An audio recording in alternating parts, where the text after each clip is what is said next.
Here at LSE, we've been diving deep into one of the world's most heartbreaking challenges, child labor. And the single most important thing we've found is this. It's not some unsolvable tragedy. It's a problem we already know how to fix. So in this explainer, we're going to walk you through the actual blueprint to end it for good. Right now, that number is huge. 138 million kids are caught up in child labor. They should be in school, they should be playing, just being kids. But we're not here to just get stuck on that number.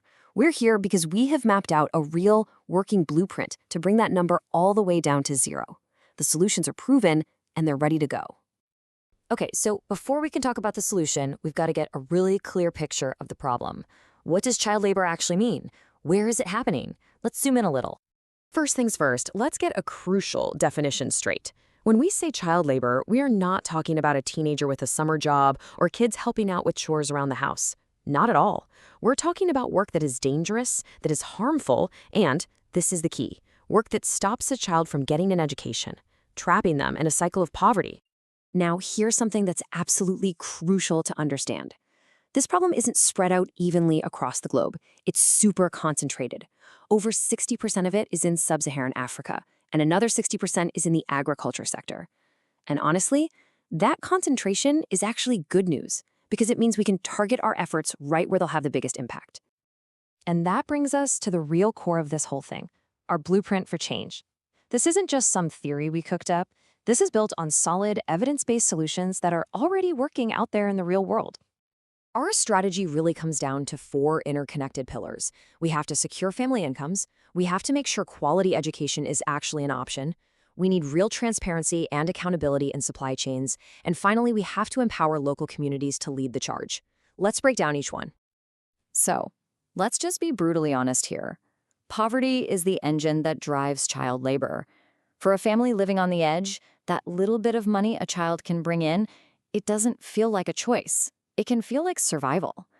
The most direct way to fix that, you tackle the poverty head-on.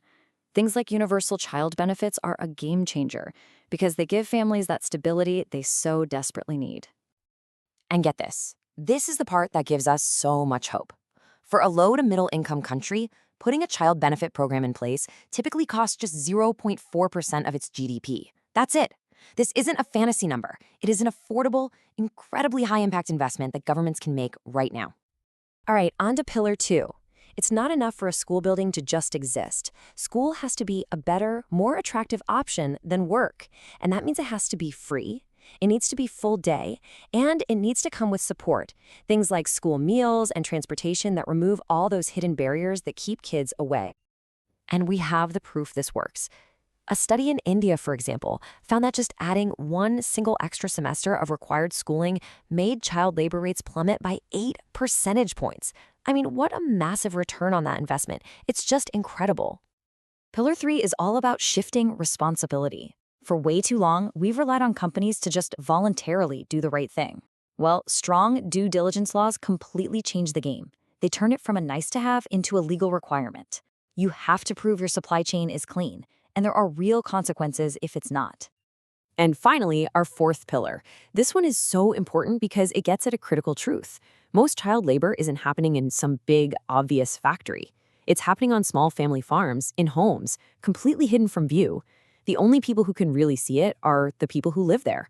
That's why empowering local communities to be the eyes and ears is the only way to reach these kids. Okay, so that's the blueprint in theory. But what does it look like when you put it into practice? Let's look at some real-world examples where these pillars are already getting amazing results. So, let's head over to the cocoa fields of Côte d'Ivoire. There was a pilot program there that used blockchain technology, blockchain, to create this unhackable, transparent record of things like whether kids were attending school. And just like that, it became a whole lot harder for child labor to hide. And the results? They were absolutely stunning. They got 100% participation from the farmer groups and nearly 96% from the schools. This just goes to show that with the right approach, you can get the visibility you need to actually protect children. But here it is. Here's the number that really hits home.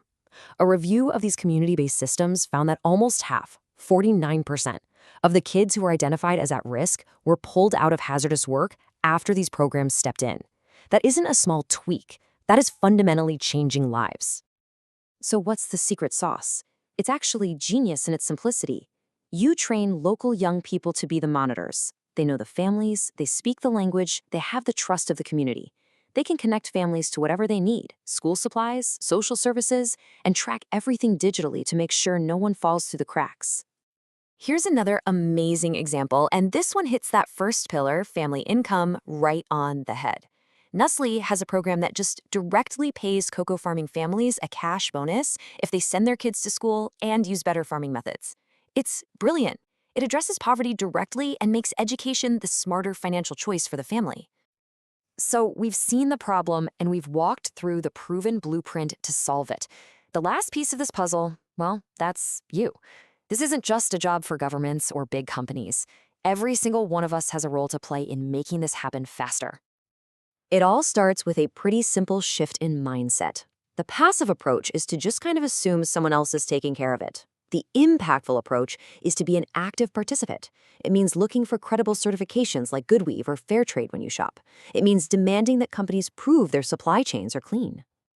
Look, there are so many ways to contribute. You can bring your professional expertise. If you're in tech, law, education, you have skills we need. You can participate with your wallet and your voice, buying certified products, supporting new laws. And of course, you can financially support the amazing organizations that are on the ground building schools and getting cash to families.